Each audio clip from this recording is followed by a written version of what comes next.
Welcome to Backstage Money, real world finance for musicians. I'm your host, Jason P. Powers, and this is where music and money collide with honest stories and practical lessons from people who make it work. So let's get to it.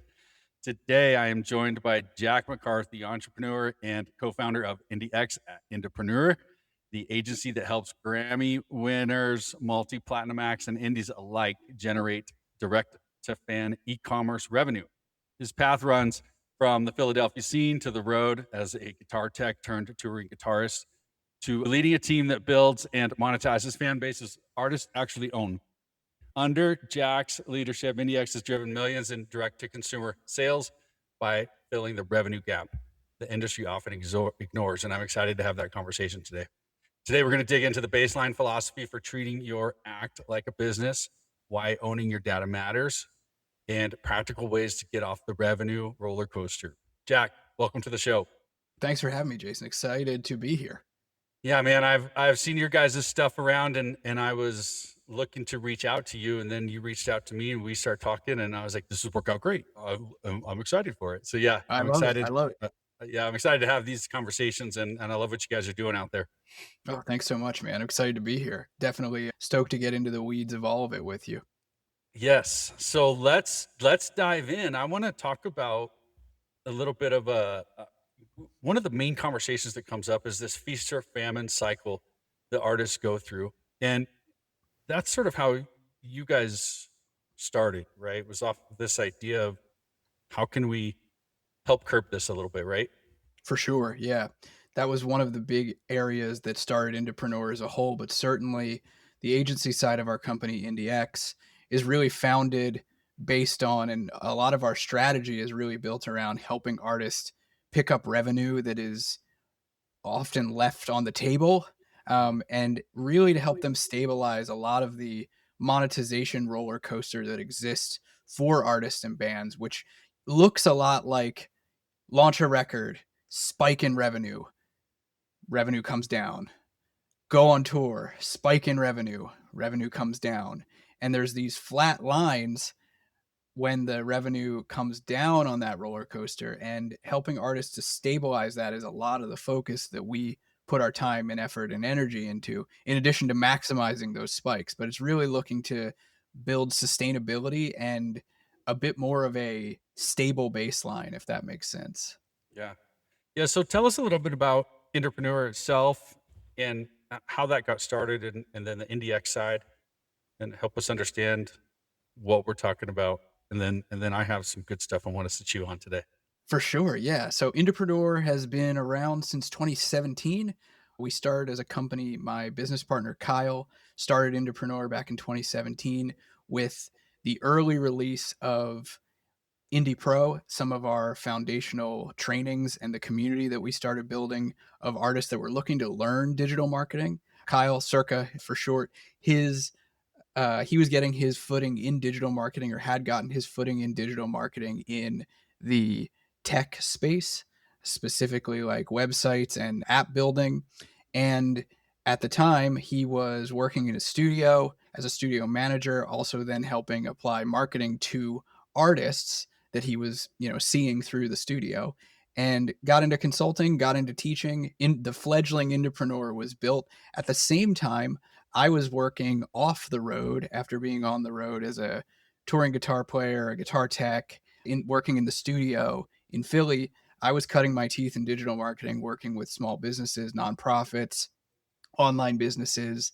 And we met totally by chance when I saw an Indepreneur Facebook ad. Actually, it was one of the first Facebook ads that Cirque was running for the company to sell one of the initial digital marketing trainings that we taught, which was called the Fan Finder method. I saw that training probably within maybe the first 2 weeks that it was running, bought the program because I was like, this guy seems to know what he's talking about. I like him. Yeah. I think he seems pretty cool. We got talking, we got to becoming friendly, started following each other's journey. And then we partnered up about a year later when he and I were talking, and he was like, hey, I'm building up the agency side of the company, IndieX. I know you have experience building agencies.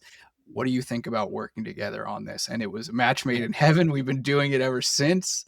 And so that was how Indepreneur started, kind of from the ground up. And I came in and started working with the team on, well, started working on building a team and building up the infrastructure and the processes, the systems, and the strategies that we use at IndieX specifically. And so we've been doing that ever since. It's been a very interesting, twisting and turning kind of journey. Lots of changes, lots of challenges. Certainly after 2020, how that changed the music industry landscape for sure. But it's been a lot of fun. That's how Indepreneur has gotten its start and what's brought us to where we are today. Yeah, so give me the rundown of you have kind of different, I would say divisions, if you will, right, of Indepreneur, Sure. Yep. and IndieX is a specific side of it. And so talk a little bit about what IndieX specifically does in contrast to the collective, I guess. Sure. Yeah, absolutely. IndieX is what I always refer to as the agency arm of Indepreneur. This is where we specifically are working with artists, bands, and their teams on helping them pick up missing e-commerce revenue. And we're typically working with larger artists, say north of 500,000 fans across social media is usually a kind of like a baseline metric. So we're working with established artists that have an audience that the monetization, the active monetization side of their business really hasn't been tapped into, or they're looking to scale it further. And we do that through digital marketing. So things like paid traffic, paid social media advertising, email marketing, text marketing, and all of the e-commerce infrastructure that goes along with those things. That's really where we build our focus and our strategy. And then our team executes all of that work for our clients. So we get to do that at IndieX. And then the larger additional parts of Indepreneur are on the consulting and music marketing education side of things. We have Indie Founder, which is a consulting and coaching program where we work with artists who are they're getting their footing, maybe not in a position where agency services make sense for them yet as far as their size, but they need some help and some strategy. So our strategists from the agency will come down and work with artists one-on-one and their teams one-on-one to provide them with, a direction and a strategy to go after. And then on the more fledgling artist side of things for artists who are looking to learn this stuff, maybe build a fan base for the very first time or start to monetize a fan base that's slowly growing. We have Indie Pro, which is a community and it's a training library as well, where we teach a lot of the same processes that we advise on and build for clients at IndieX and Indie Founder. We teach those same processes to artists, same strategies to artists in a format that makes sense to them. So we have video trainings, we have workshops, and a community where we do all of that. So those are kind of like the three divisions of Indepreneur as a whole. I spend a lot of my time at IndieX, and that's kind of what we've been building all along. Yeah. So we talk about kind of your size of preference for onboarding, 500,000, let's say, followers across the board. And I think to some of us, that sounds like a boatload of people. Yeah, And a lot of listeners, I'm sure, going, well, I mean, I don't know what it'd be like to have 500,000 followers. I mean, yeah. how hard do you think it is for people to build up 500,000 followers? And you're talking across all platforms, not just like Mhm. Facebook has Yep. to have a 500,000 followers. TikTok has to have a half. Right. Yep. Yeah. Yeah, typically across the board. How hard is it? That's a great question. I don't know Right. if anyone's ever specifically asked it that way to me. It's definitely not easy. I mean, by no stretch of the imagination is it easy to build up listeners, followers, fans. The I'll say this, the biggest challenge I think that artists face right now is when it comes to building up an audience, the first thing that you need to learn how to do is to create content around your music, how to leverage your music, the thing that you make, in a way that captures people's attention, that stops their scroll, that creates virality, really. And I don't mean it in like kind of the trite way of being like, well, you just need to figure out how to go viral. What I really mean is you need to Do that special analyze. dance in front of the video. Right, right. Yeah. What I really mean is like you need to go and you need to analyze what's out there in the wild that audiences are resonating with online, what's capturing people's attention, what's stopping the scroll, what's getting people to pay attention to an artist that might look similar to you, and then take what you see and apply it to your own creative taste and brand and find a way to emulate in again a tasteful way Mhm. that same sort of viral appeal and then apply that to your content. If you can start to learn how to do that consistently, that's how over time you'll make more stuff consistently that attracts an audience. And once you do that, once you know how to do that, the cool thing is like you can turn to things like paid advertising online. You can pour gasoline on the fire to start building up that audience, and that can happen slowly without viral moments, or very quickly with viral moments. And some of that is luck, some of that is perfect timing, lightning in a bottle kind of moments, and some of it is just like consistency and strategy. So that's kind of a roundabout way of answering maybe the how hard with the Yeah. here's what I would recommend you do. Mhm. There's probably a level of thought process for musicians that I think everybody wants to get that stuff out there and go viral, right? Because that's the big thing. How do we go viral? When we're Yep. talking Yeah. specifically social media. But the research, okay, well, how can I create content that will catch on? And I think in my humble opinion, is there's a maybe some disconnect for artists that are trying to post stuff that this is what I would like to stop. This is what I would like. And so therefore everyone will like it kind of thing, right? And there's a little Yep. bit of a misinterpretation that can happen there, I think. It's really true. One of the key things I think is to take yourself out of your own shoes and try to put yourself by way of research into the shoes of your potential fans. And the reality is oftentimes we as artists don't look like our fans. In some cases we do, but not Mhm. always. There's plenty of artists who their fans may think, act, and like things that are vastly different from us, you know? And the ability to look at other artists who might be similar to us is oftentimes like a great first starting point for digging into like, well, okay, what do what are the fans of these other artists that I have a hunch that their fans might like what I'm about? Mhm. What are they digging? What are they into? What's capturing their attention? If you start there, it kind of naturally gently moves you away from the wondering of like, well, I think I would like this. It's like anything in marketing, you want to take yourself out of your own head and try to put yourself in the head of your potential customers. All right. So we mentioned earlier about kind of the feast or famine cycles that people go through, and that can be triggered through, like you mentioned, through touring. We spike and then drop, record sales, record launch, spike and then drop. Let's talk about for a minute, how do we level that out a little bit in our careers? IndieX got started a little bit out of this idea to balance that out a little bit, Yeah. right? Help people figure out how do we level this feast or famine cycle out a little bit and address that. So I love this question because it's one of the like founding principles of IndieX as an agency. And where this idea really came from for us was looking at other businesses outside of music and seeing specifically like e-commerce businesses and looking to see like what's going on under the hood of a successful e-commerce business. And when you look at it, it's always on marketing. It is consistency in promoting offers and products. And when we look at that and then compare that to what you often see in this feast or famine roller coaster of revenue in music for artists, there are some stark differences to the practices that are done.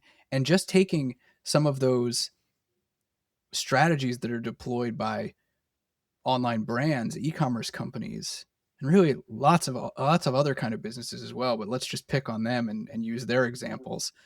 When you take those and you bring them over to music, you can do a lot. Some of the ways that we like to do it is through creating consistent recurring sales promotion calendars. So what we're looking at is we're looking at the milestones throughout an artist year. It might look like just regular holiday scheduling, the major holidays that every online business that is successful is making sure that they hit, looking at things as simple as Black Friday, but also looking at the other holidays throughout the calendar year, looking at holidays that might be made up to the artist, the anniversary dates of certain records, the band's birthday, the members' birthdays, fan created holidays. These are all sort of milestones that you can tap into. Certainly things like pre-tour sales promotions, post-tour sales promotions. We love running things like tour blowout sales and things like that. These are all things that you build into the marketing calendar for an artist to create a bit of stability in revenue because it's active. It's work that you're actually doing to create that revenue. You're bringing it into the business as opposed to the more passive revenue that comes from things like streaming or might come through brand partnerships or um, licensing deals. These are like active monetization efforts, and when you build them into a promotional cycle throughout a year or, you know, beyond a year, then that's where you start to smooth out the revenue spikes that happen with things like album launches or tours. Mhm. And and this is in relation to things like merch. I mean, right? Yep, Get your online store going, have plenty of merch options, for have sure, your yeah. supplemental stuff, your tour blowout. I love that. I love that one. That's a good one. Yeah, definitely. I mean, the 2 biggest product categories that I look towards when it comes to e-commerce for artists really is like physical music products, CDs, vinyls, you know, even cassettes in some markets. Fans are kind of like ravenous for that sort of music memorabilia, you might even think of it Yeah. as. Well, and then soft goods, shirts, hoodies, and then there's kind of the intangibles that can go along with that kind of stuff, where you're adding on value to your offers by signing things, by making it personalized, by bundling it with bonus items that might be exclusive to a special offer. And think about, you know, more of the unscalable sort of personalized merch that might be things like set lists from your most recent tour that you're ripping from the stage and Yeah. just keeping off to the side for fans. That's the kind of stuff that can really create awesome monetization events for an artist if they choose to utilize it well. Yeah. But those are the big 2. And then that third one is kind of overlaid over them. There's been a big boost, obviously, in vinyls. You know, the vinyl record business has boomed, man. It outsold CDs for the last, I think, 3 years in a row now, Yeah. and that's a big one for people if you can get that done, you know, and stock it so you can sell it, right? Obviously, I love how this approach is more than I think artists know it, but we don't act on it. Is this is more of an afterthought in general, right? Yeah. Yep. Because I think the primary focus becomes when it comes to sales, like let's just call it all merch sales. When it comes to merch sales, it's usually, oh, at the show, what are we going to do? Yeah. And what's that table going to look like? And what are we selling at the show, et cetera? And then go home and that's it, Yep. you know? And I think a lot can be said about having that online store and having ways for fans to access that throughout the year. Absolutely. Yeah. And there's so much revenue generated through touring for sure. It's just that there's so much opportunity to be making money when you're not on tour Yeah. that through e-commerce that's just left off to the side. Like the Mhm. bare minimum is often what you see in music. It's like, oh, I have an online store with maybe a few products in it, and that's about it. Sometimes not even that. I'll tell you an interesting story of about a year and a half or 2 years ago. We did a study on the Billboard Hot 100 charts. We did it for about a quarter. We signed up for the email list of all the artists on the Hot 100. We visited their stores. We checked out the advertising that they were running. We hung out on their mailing lists and analyzed our inboxes when emails were coming through for the things that they were promoting, for the offers that they were making to their fans, what they were selling. We looked at their stores to see how well stocked they were. And some of the data that we got from that was just fascinating. There were so many artists that you would go to their store and there was no products on it at all. Everything was sold out. So the opportunity for them to sell anything wasn't even there because the most recent products were from their last album launched 6 months ago, and there was nothing else for fans to browse and buy, even if they wanted to. So many Mhm. artists were not making any efforts to sell anything. You would sign up to their email list and nothing would happen. I wouldn't get Mhm. a single email. And during that time, actually, it was really fascinating. Memorial Day fell during that time here in the States. And of the of all of the artists that we signed up for the email list on the Hot 100 charts at the time, only 3 ran a sales promotion during what is typically a pretty big selling retail holiday, and only 3 of them ran a sales promotion of any kind, and only one of those 3 sent more than 1 email. And when that Interesting. happened, my jaw kinda dropped, and I was like, "Man," and these are huge artists, right? These are Mhm. massive artists that have big teams behind them spending lots of money, their money, on marketing and not really doing a very good job. Mhm. So, when things Mhm. like that happen, it's kind of validating that this has been the pattern in the music industry for a very long time, and the standard practices that make online businesses strong still aren't being followed, adhered to, or even looked at closely at all. It's really it's fascinating. In some ways, it it gives us the principle of feeling like we've got a mission at IndieX to help Yeah. artists really do the things that they should be doing that can benefit them. So that's Yeah. cool. That feels Yeah. good. But on the flip side, on the other hand of that, like it still stings when you see it because it's like, oh Yeah. man, like how is this still happening? Yes. Yeah. Well, I think it too, it's important to note for people that having merch, this kind of having an opportunity for fans to purchase things from you, actually might be step 2. Step 1 is at least get something out there that you're capturing information. Yes. At least, like if you're doing nothing, at least start capturing that information so you could utilize it, you know, and It's so then true, letting people especially know. it's so true, especially for artists that are starting to grow, right? Maybe you're someone who you don't have that 500,000 person audience, right? And the idea of getting there is daunting, and it's like, how do I even do that? That seems really difficult, and I don't know if I'll ever get there. Well, let me clue you in on something.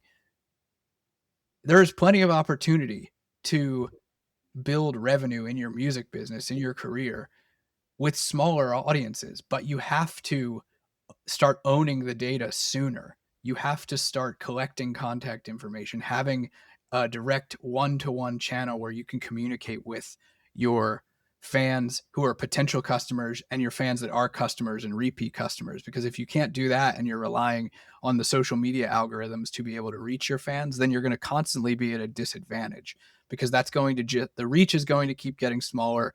Advertising to an audience online is only going to get more expensive, and the best way to be able to get in touch with your fans to make them offers is through channels like email and text. That's only going to become more true. So the sooner that you can start doing that, the better. Mhm. You when we talked before we started recording, you have a good philosophy, maybe we would call it, around growing artists and how to look at yourself the same way as you would look at any business. And maybe talk about that for a minute, especially we've kind of touched on it, but just this idea of yes, you're doing music. Yes, that's all you want to do. If you could help it, just focus on the music. Let somebody else handle the peripherals. That would Yeah. be ideal. That's where you want to get to, maybe. But even some of the best musicians in the world have some business sense. Yeah. And you One have of to. the Yeah, absolutely. I think there's two big things that come to my mind these days when I think about talking with artists about treat looking at yourself like a business. There's two big facets here that I think are really important, especially for artists that are getting into the music industry for the first time. Maybe you're starting to build that audience, or maybe you've got a big audience and maybe it just happened and you're starting to get attention from players in the industry, managers, record labels, people are courting you. If you know about business going into those kinds of conversations, you are far less likely to be able to be taken advantage of. And Mhm. that's really important. that's just like any other business. You don't go into business ventures, partnerships, or joint ventures or anything. You don't strike up business deals without knowing about your business, about what you're doing, knowing your numbers, what's happening, and trying to have some leverage. So that's point number one, is like looking at yourself like a business and having some business sense and starting to educate yourself on the business of music is certainly really important for not getting a bad deal or getting taken advantage of, Yeah. or finding yourself in a position where you have a team and you don't really know what they're doing. So you don't know if they're doing it well. And that's Hmm. really important too. And the second thing, and this is more actually into the building of business in your music career, is the shift from thinking of your fans just as fans and starting to think of them as customers. Because when you make that transition, suddenly it becomes less about faceless numbers on the internet and people in a crowd, and about customers that you can serve and figure out ways to provide value to them in the things that you offer, in the experiences that you create, in the way that your music and everything associated with it impacts them. If you can do that, if you can make that shift, all of a sudden you're now thinking, what can I be doing next for my fans? And where's Hmm. the exchange of value in that? It's not about being transactional really, but certainly transactions are inherent in it. So then you can think about, if I want to make something really cool for my fans, go back to the vinyl example. If I want to make really cool vinyl pressings for an anniversary of my first record, and I want to limit it to only a certain number and do some really cool exclusive stuff for a select few of my fans because I know that they will love it, then I can charge money for that. And my fans will happily pay money for that. And I know that about them because they support me. When you start to think of your fans like customers and not just like an amorphous audience, that's Hmm. the kind of thinking that unlocks. And I think that's a really big shift for artists to make. Hmm. Well, I think there's some perspective of maybe perceived disrespect, for lack of better words, to perceive your fans as customers, right? Because they're like, oh, but they love me and they support me, and so that's my fan base. But then to in your head say, if I start treating them like customers, I think there's some disconnect that happens that goes, well, I don't feel I feel like I'm taking advantage of them now in some way, right? Because there's this now like you said, making it transactional in a way. But I think, like you said, it's a good perspective. Shift that just a little bit, tweak that just a little bit. And now instead of not just your customers, how can I serve my customers? How can I create value, more value for my customers so that they want to keep coming back, right? And so I'm doing good for my customers. You're not just treating them like a transactional, piece faceless thing that you're just trying to sell something to and you don't care about them. Yeah, exactly. Exactly. If you truly believe in what you're making and what you're bringing into the world as a creator, which I think every artist, musician, band does. They love what they're doing. Every artist that I've ever consulted with from day one that I've been doing this, and I've been a musician my whole life, so I've been talking to musicians forever about all sorts of things, from recording to writing songs to making music and playing shows together to marketing. Every artist that I have ever known or met believes so strongly in the thing that they're doing, and that they think it is not only impacting them, but is impacting the people that listen to it. And if you truly believe that, I think that when considering the shift from fan thinking to fan and customer thinking, the worst thing that you can do for your fans is not sell to them and think to them as a customer. If you really think that what you're making is impactful and real and valuable to the world, like, you're doing a disservice by not telling your fans Mhm. about it in as many ways as you can. Like, you're holding something back from them then. Yeah. Let's talk for a minute about, you mentioned it sort of in past, the phrase owning your data and Yeah, owning your yeah, data and fan base. Let's talk about that for a minute. What do you sure. mean by that? What I mean by that is twofold. One, and I think I mentioned this, like, you don't wanna be a slave to the social media algorithms, right? As you build up an audience, On Instagram, let's say, right? You have a million followers, fans on Instagram. That's great. Instagram could go away tomorrow. If you have 400,000 listeners on Spotify, that's great. Can you contact them? Not Mhm. easily. And so Right, when I right. talk about owning your data, owning your audience, what I mean is, do you have ways to reach those people that have become your fans? And if you don't, Mhm, you need to start building up that list, an email list, a text list, a customer list, and that goes a little bit further. There's so many artists out there, especially larger artists who have had label deals and managers, and especially throughout long careers where their data is just segmented all over the place. A mhm, third party merch company might own their store and they just are licensing it, and they don't actually own the customer list, so they can't have it and contact it, and that becomes really challenging over time. So that's what I refer to when I'm referring to like owning your data and owning your audience. Is, do you have the ability to retain that information if all social media went away tomorrow? Do you have mhm. a way to get in touch with your fans? That's like the first question, the simplest way that I like to think about it. Certainly it goes way deeper than that, about like actually owning, owning your e-commerce platform, owning the tech that's built for you, your infrastructure. Is it actually yours, or is it a third party that owns it, or something like that? These are the things that I like to think about.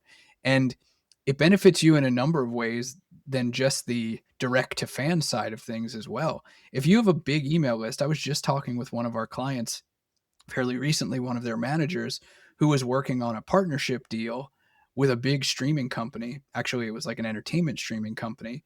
And he was asking me, "Hey, how big is our email list? How big is our customer list right now?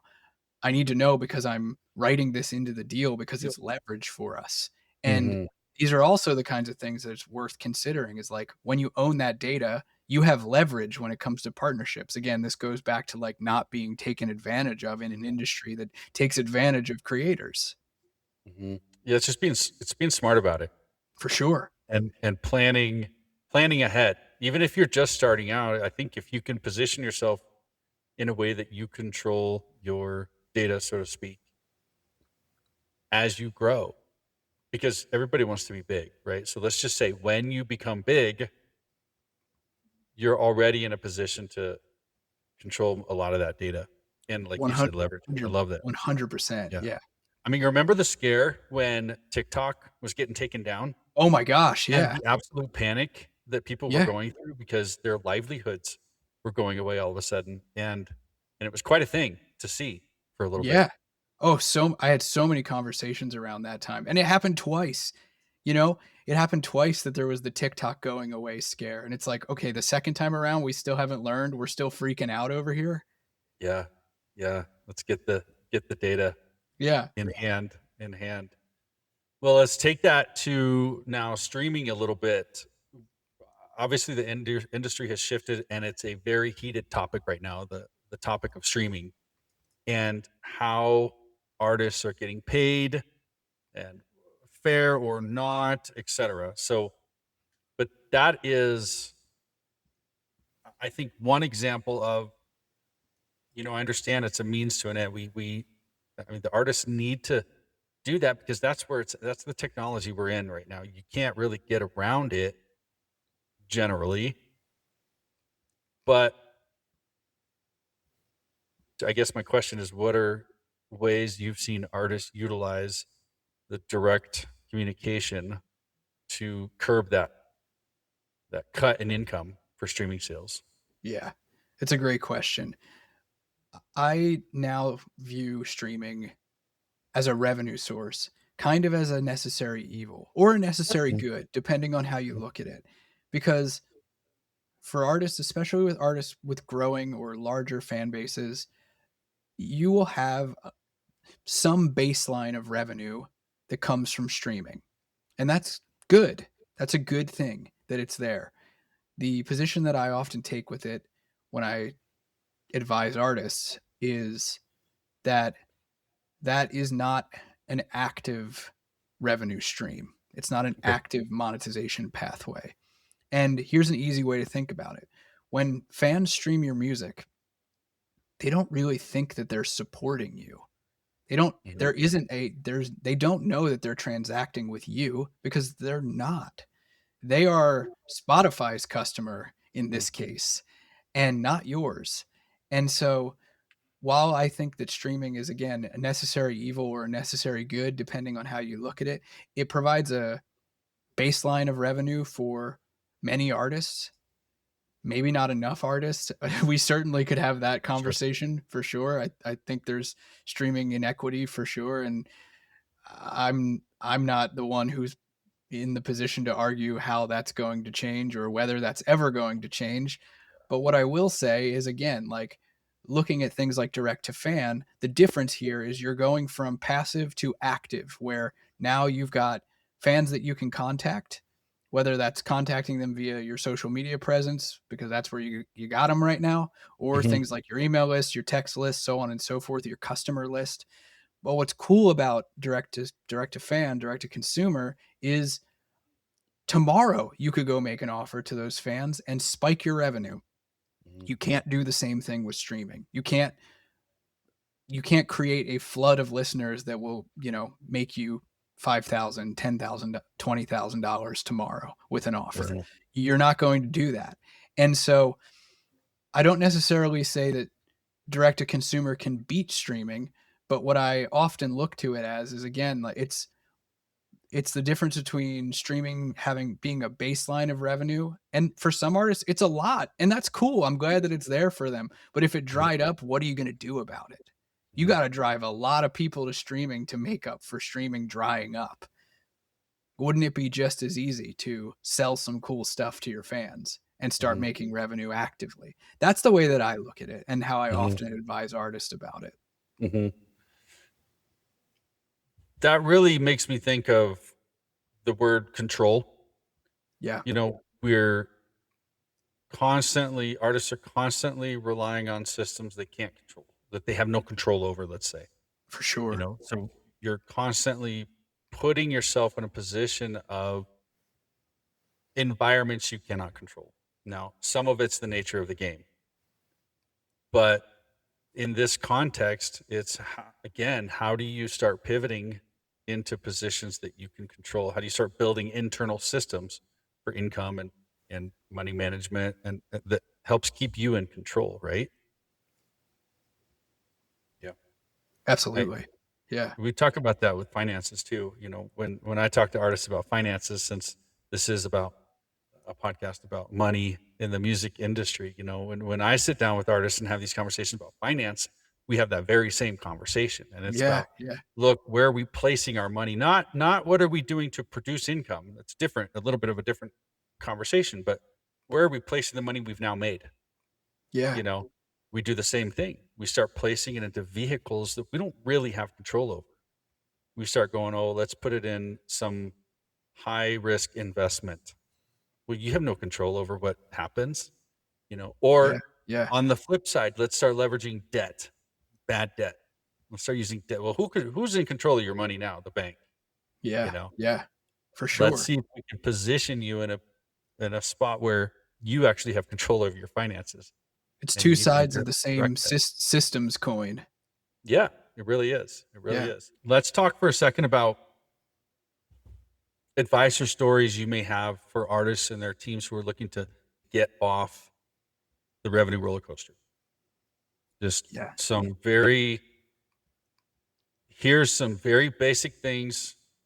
Let's talk about the guys. Let's compartmentalize it a little bit. Let's talk about the guys, as you might put it, maybe under the 500,000 followers kind of thing. They're building, you're growing, but I would argue also that maybe even having less followers under 500,000 isn't necessarily an indicator of how good your music is, right? It's not a Oh, no, not at indicator all. of how successful you are even per se. No, It's an not at all. indicator of your online marketing perhaps, or your online presence. Definitely. It might just be a matter of, like, how far along you are, Yeah. you haven't you're building towards a critical mass of audience, but you're not there Mhm, yet.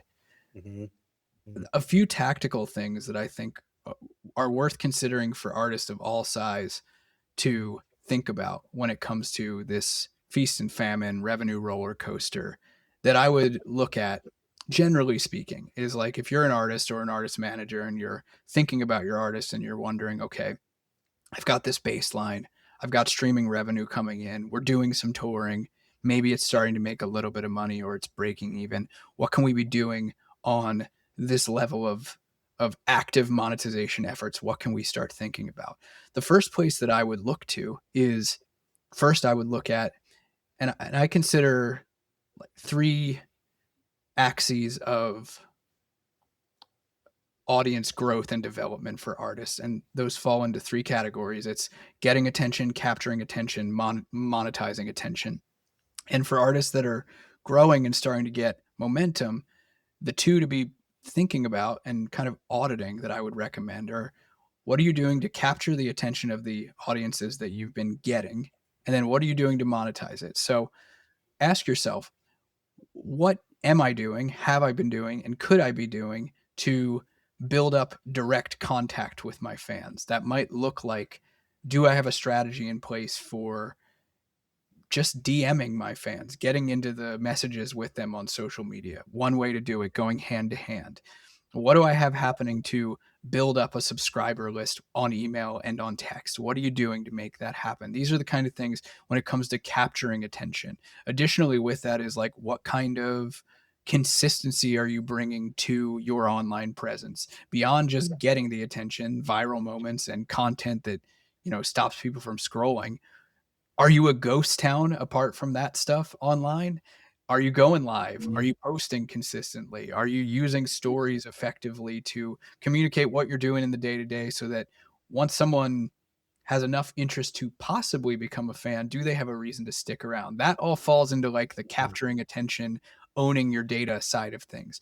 And then on the monetization side of things, I think you bring up a really great question there, Jason. Is like, when ask yourself just this simple question, like, when's the last time that I actually went out and tried to make a sales offer to my fans? Mhm.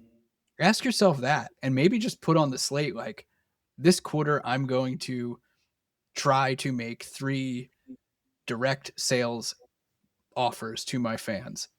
Something in your store, a product that you're dropping, piece of merch, a reissue of a record, reusing variants of your most recently released record. I'll share an example with you guys with a client that we brought on at the agency a number of years ago who was a fairly popular artist, had a big um, had a big audience and a career in like blues and rock, but really didn't have too much going on the e-commerce front.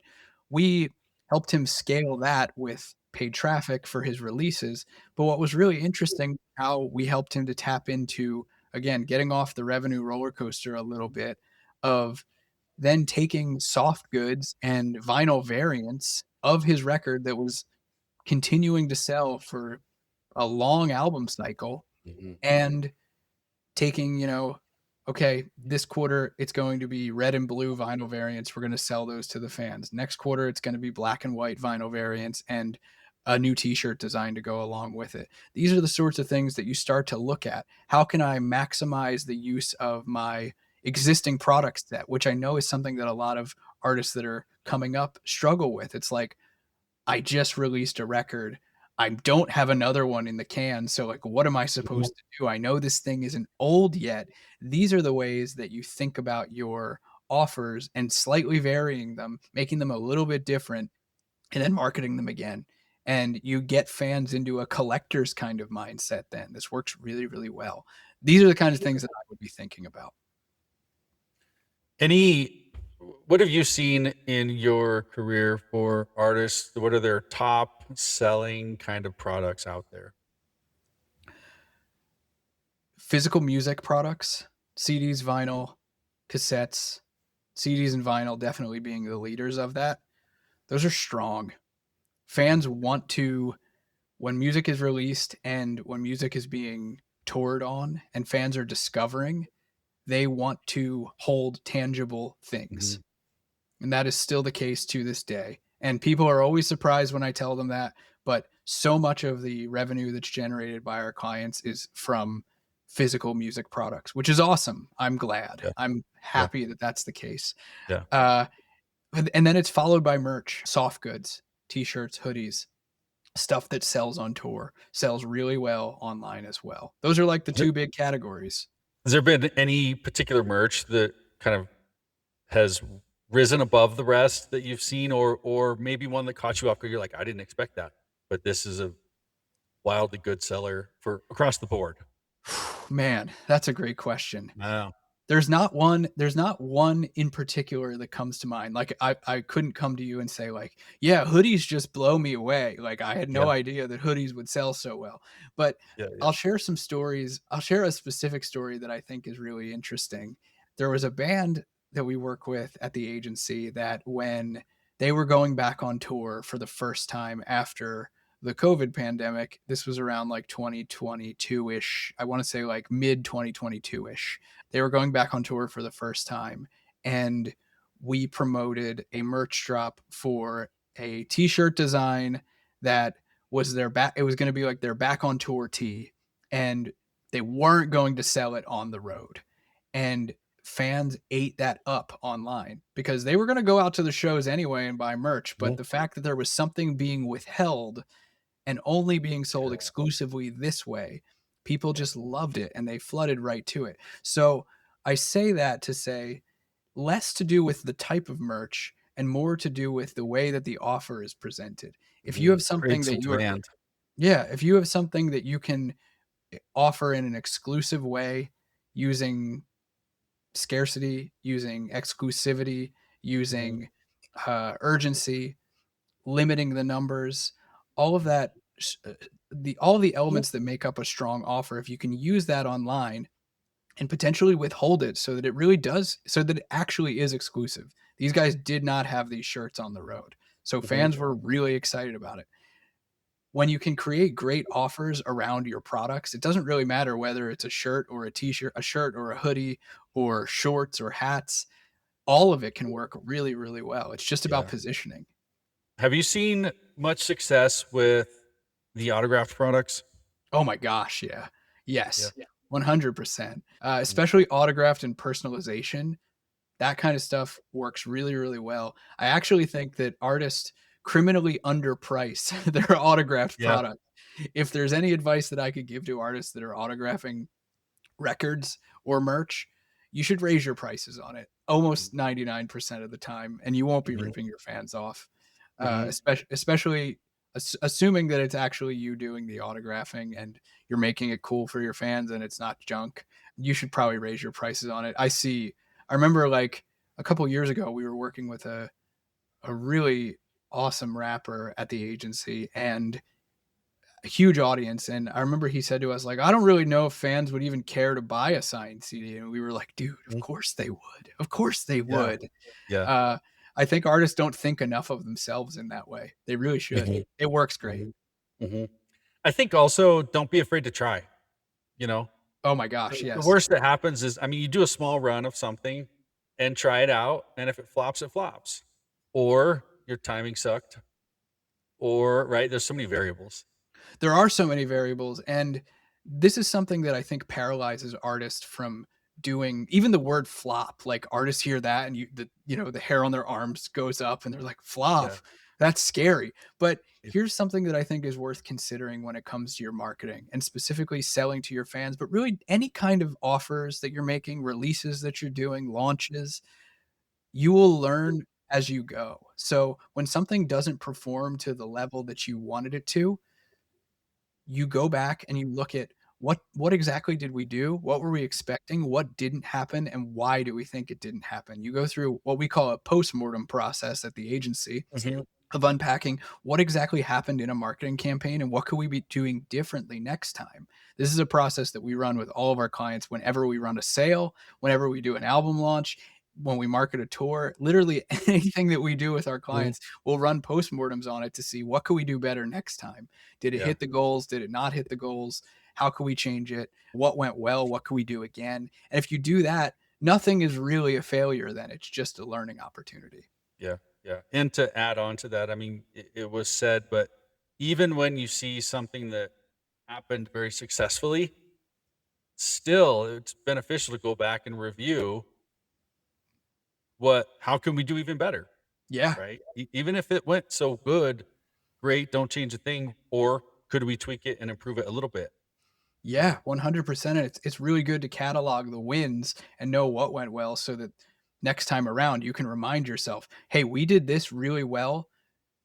Let's use the playbook again and make it a little bit better. This is super important because artists forget and their teams forget about what worked. And then you do something that wouldn't quite work as well and you wonder why it didn't work as well. So yeah, it's important to catalog and analyze the wins and the things that did go well just as much as it Mhm, is to catalog the things that didn't go well. mhm, mhm. Yeah, well, there's so much good stuff here. I want to give people a way to reach out to check out what you guys have going on online. So, how can people see what's going on at Entrepreneur, at IndieX, and Yeah. touch base? Yeah, thank you. If you are an artist that has a big old fan base and you're hearing what Jason and I are talking about today and wondering how can I monetize this better? How can I build these e-commerce systems? We'd love to hear from you. You can learn more about IndieX at indepreneur.io/about-IndieX. You can check out what we do there. There's an application if you want to reach out to talk to us. We'd love to hear from you. If you're interested in just learning about this stuff and everything else that we do at Indepreneur, and how you might be able to learn or get some strategic help from us, you can go to indepreneur.io, check out Indie Pro, check out Indie Founder, which is our consulting level. And we've got a bunch of resources there. You can also follow us on Instagram at Indepreneur. You can follow me on Instagram. I'm always on there talking about this kind of Mhm. stuff. And you can feel free to DM me. I don't bite. I'm It's at, true. It's yeah, true. He's yeah, always on there. I don't. I'm at the Atlas Jack. And then if you want, there's also our podcast, Creative Juice, where Cirque and I are talking about music marketing topics every single week. So there's free resources there as well if you want to learn more about what's going on at kind of the cutting edge of music marketing. And those are all the places you can find us, depending on where you're at and what you're looking for. Yeah. So they're pretty hard to not find, I'll say. You we know, try to, we'll we say. try to be out there. We're gonna put all of these links in the show notes wherever you're listening or watching this podcast. So that'll all be there for you guys as well. Well, Jack, thanks so much for sharing a little bit of your playbook and what you guys do. I think there's a lot of good information in there. I think there's so much value in what you guys offer, because musicians they get focused on just the music side, right? And we need to learn to build up the business side a little bit as well. And I think this is one of the backbones of building up that business, especially in today's day and age. So I love what you guys are doing out there. Oh, thank you so much for having me, man. This was a blast. Thanks for the great questions and the great conversation. Yep. Listeners, we covered a lot today around four big problems and the feast or famine cycle. We talked about looking at your music as a business, maybe some of the streaming that pays slowly and how to sub that out, and relying on systems you do not control. So if you want help building the direct to fan side, check out Jack and his team. We'll put links in the show notes and you will find it there. And when it comes to what you do with the money you do make, check out my free ebook, A Musician's Guide to Infinite Banking at 1024wealth.com/music. You will learn how to keep money accessible, keep it growing and compounding, smooth out that feast or famine season with the money you have, and self-fund releases, tours, gears on your own time. And when you want to talk through, book a call with me and we'll chat and help you navigate that way forward. So meanwhile, subscribe on your favorite podcast app, share this with one musician who needs to hear it. And until next time, keep your money working and your music moving. Jack, thanks again. Thanks, Jason.